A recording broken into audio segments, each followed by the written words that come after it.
अशोक यादव के पास चलूं। मैंने प्रश्न किया कि भारत के जितने राज्य हैं। Brought to you by Technopova Curve 5G. Discover new horizon.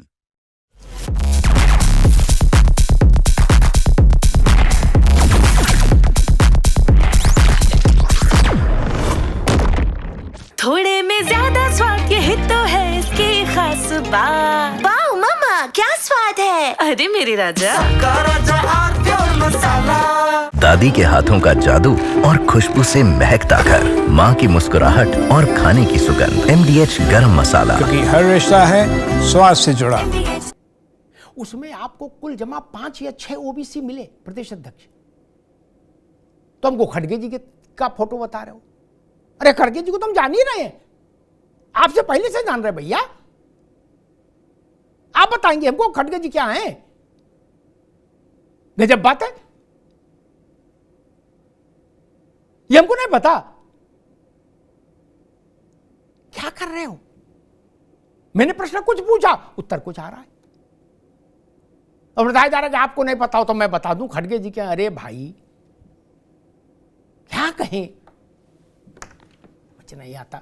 मैंने प्रश्न पूछा था कि क्या यह सच है कि भारत के राज्यों में कांग्रेस को सिर्फ 5 या 6 OBC मिले प्रदेश अध्यक्ष बनाने के लिए। प्रदेश अध्यक्ष का मतलब होता है राज्य में पार्टी का चेहरा। आपके पास सरकारें कम है, प्रदेश अध्यक्ष तो सब जगह है ना। ये नारा आया था कि नहीं आया था, जात पर ना पात पर मोहर लगेगी, इंदिरा जी की बात पर मोहर लगेगी, हाथ पर आया था ना। मंडल कमीशन की रिपोर्ट किसके समय में आई थी? और जब कांग्रेस सत्ता से हटी तभी मंडल कमीशन की रिपोर्ट से धूल झाड़ी गई।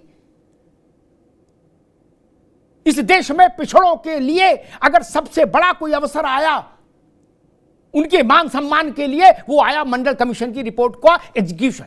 वो किस सरकार में हुआ? वो विश्वनाथ प्रताप की सरकार में हुआ, जिसको भाजपा और कम्युनिस्ट दोनों समर्थन दे रहे थे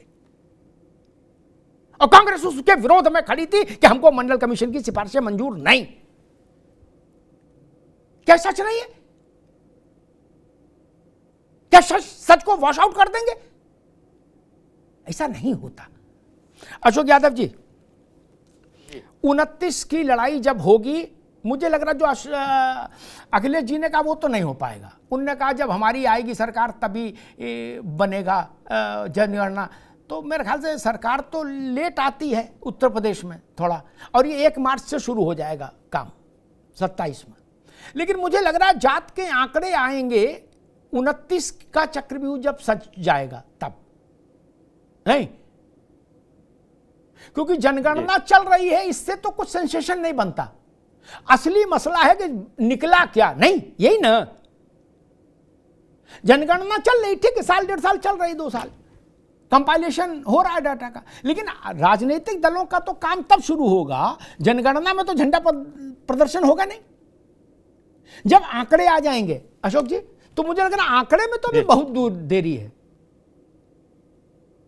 देखिए अमिताभ जी, इसी वजह से विपक्ष जो है सरकार की मंशा पे सवाल खड़ा कर रहा है कि सरकार की मंशा ये है कि जब हिंदी भाषी राज्यों का या तमाम में जो बड़े राज्य हैं इनका चुनाव निकल जाए, उसके बाद जाति जनगणना का इंटरिम डेटा वगैरह जो भी रिजल्ट आए, ताकि उसका इम्पैक्ट इस चुनाव पे न पड़े। तो जनता को तो पता है इस बात को, सरकार की क्या स्थिति है। अरे भाई, लेकिन 29 की अखंड रामायण तो रहेगी महाराज। 29 के चुनाव तो सबसे बड़ा वो तो रहेगा ना। अमिताभ जी, अखंड रामायण 29 का तो है, आप बिल्कुल सही कह रहे हैं, लेकिन उत्तर प्रदेश, बिहार और बंगाल किसी अखंड रामायण से कम नहीं है भारत के चुनाव में। ये भी अपने आप में अखंड रामायण है। अच्छा, दूसरी बात, आपने कहा कि मोदी जी, भारतीय जनता पार्टी ने 3 बार ओबीसी प्रधानमंत्री दिए। तो ये तो आपको भी पता है, मुझे लगता है पैनल में बैठे सभी लोगों को पता है कि मोदी जी जिस जाति से आते हैं वो बाय बर्थ ओबीसी नहीं है। ये तो पता ही है ना सबको। उनको ओबीसी बनाया गया टेक्निकली उनकी जाति को, ताकि उनको ओबीसी नेता के तौर पर प्रोजेक्ट किया जा सके। तो अब उसको हम ये नहीं कहेंगे असली नकली ओबीसी, लेकिन यही कहेंगे कि वो बाय बर्थ ओबीसी नहीं है। आप अशोक जी इस पिच पर न जाओ, इस पिच पर आप गलत फंस जाएंगे आगे।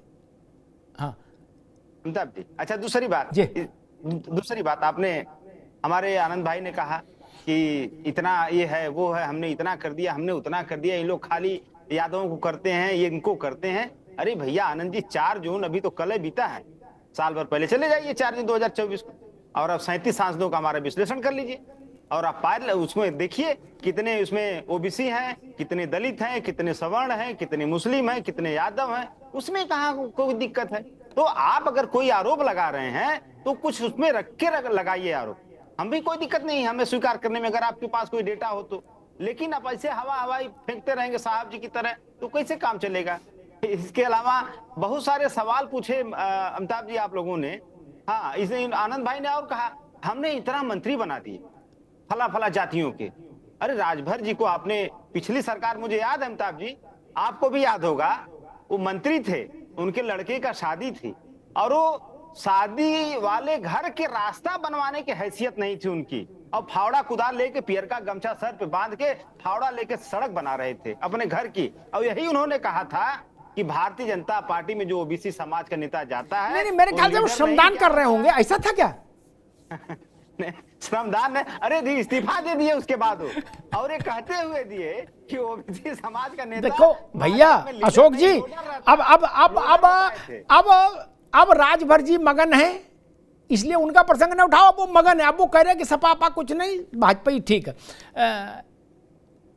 अरे अभी अशोक जी ने एक तकनीकी बात उठाई, ठीक है अशोक जी, एक तकनीकी बात उठाई, उस पर मैं सिर्फ इतना कहूंगा कि मसला केवल नरेंद्र मोदी का या किसी व्यक्ति का नहीं, इस देश में ये व्यवस्था है संसद के कानून के जरिए कि जातियों की सूची की समीक्षा अनवरत होती रहती है। अशोक जी को पता होगा, वो जानकार व्यक्ति हैं, बोले नहीं अलग बात है। इस वक्त राज्यों की सूचियों की भी समीक्षा होती रहती है। इंक्लूजन कानूनी है, संवैधानिक है, संसदीय स्वीकृतियों के अधीन है, ठीक। और केंद्र की सूची में भी जातियां बढ़ती रहती हैं। अंग्रेजों के समय जितनी जातियां थीं उससे 25 गुना कहां से आ गई? जातियां बढ़ी ना, तभी ना आ गई। तो वो सबको नकली बता देंगे, बोला ना हम असली हैं। क्यों? बोले हम अंग्रेजों के समय थे। बोले फलनवा, बोले वो नकली है, वो जवाहरलाल नेहरू के समय में आया। ये तो नहीं चलेगा ना महाराज। 1931 में कितने लोग, कितनी जातियां थी भारत में? और एक बात कहूं, ठीक है मैं जानता हूं कुछ फॉर्मेटिंग में भी दिक्कत थी, इस बार ऐसा ना हो इसकी सबको उम्मीद करनी चाहिए, कामना का दुआ मांगनी चाहिए। अशोक जी 11 में मनमोहन सिंह के समय में जात पूछी गई थी, उसके आंकड़े नहीं आए, आपको भी पता होगा। जबकि लालू जी मुलायम सिंह दोनों उस सरकार को सपोर्ट कर रहे थे, फिर भी आंकड़े नहीं आए। ये भी आप भी ध्यान रखिएगा, मुलायम सिंह जी भी सपोर्ट कर रहे थे, ठीक। उस समय 20 लाख जातियां इमर्ज हो गई थी कागज पे, 20 लाख, 46 लाख या कुछ का आंकड़ा आया था। पागल हो गए थे उसको एनालाइज करने वाले लोग, बोले जात है क्या है, बवाल है, सबको फर्जी कह देंगे, नहीं ना। इसलिए यह तर्क कहीं से कहीं तक नहीं चलता कि आप इस जात में, इस वर्ग में कब डाले गए। जब डाले गए तो कानून की मोहर से डाले गए, इसलिए वो बराबर के हकदार हैं जितने आप हकदार हैं। आनंद दुबे जी, सारी विपक्ष कह रही है कि आपकी मंशा ठीक नहीं है आज भी। आपने कितने भी दलित बनाए हो, कितने भी आदिवासी बनाए हो, कितने भी ओबीसी बनाए हो, लेकिन विपक्ष कह रहा है कि आपकी मंशा ठीक नहीं।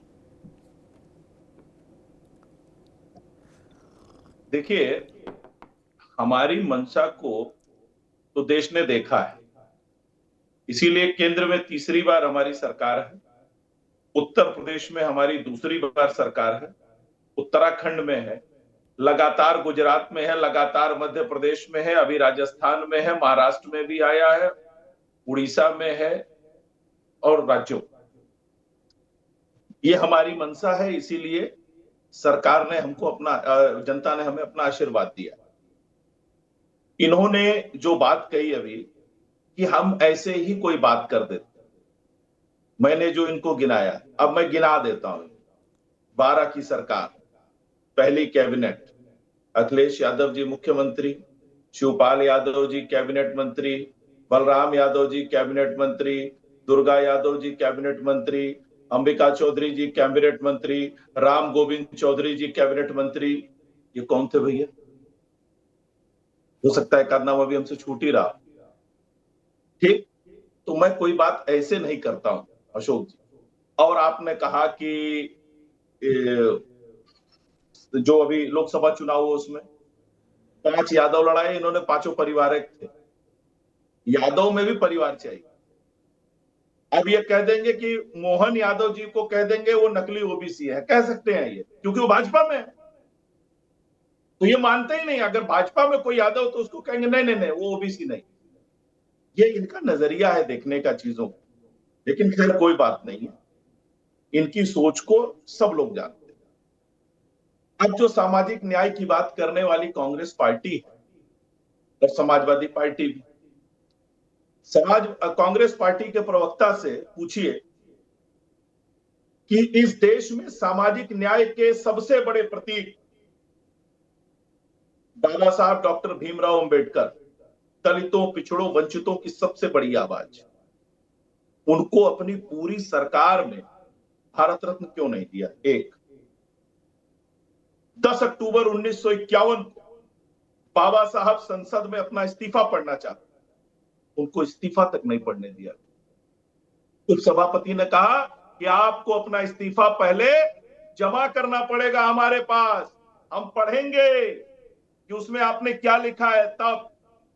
और धनंजय कीर की किताब में, जिसको खुद बाबा साहब ने अनुमोदित किया था, उसमें पेज नंबर 415 पे लिखा हुआ है, जाके पढ़ लीजिए। फिर बाबा साहब अंबेडकर जब 1952 में चुनाव लड़ने गए तो आपने नारायण कजरोलकर, जो कभी उन्हीं के पीए रहे और एक दूध व्यापारी थे, उनको चुनाव लड़वाया और बाबा साहब को चुनाव हरवाया और 70,000 से ज्यादा वोट कैंसिल हुए थे उस चुनाव में।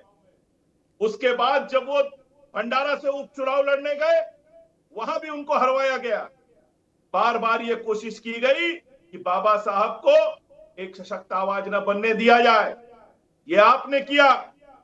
सरदार पटेल जी को जीवन भर अपमानित करने का काम कांग्रेस पार्टी ने किया और कब जाके भारत रत्न मिला है। ये इनकी हकीकत है। ये वही समाजवादी पार्टी है जो बाबा साहब डॉक्टर अंबेडकर को भूमाफिया बताती थी और अखिलेश यादव जी मंच पे बैठ के ताली बजाते थे। उनके अनुयायियों का घर फूंक देते थे ये लोग, खेत कब्जा कर देते थे। आज उत्तर प्रदेश में जनता ने इनको इनकी हैसियत बताई है, इनको इनके गलतियों की और कुकर्मों की सजा दी है और इसीलिए ये बिलबिला रहे हैं। Brought to you by Technopova Curve 5G. Discover new horizon.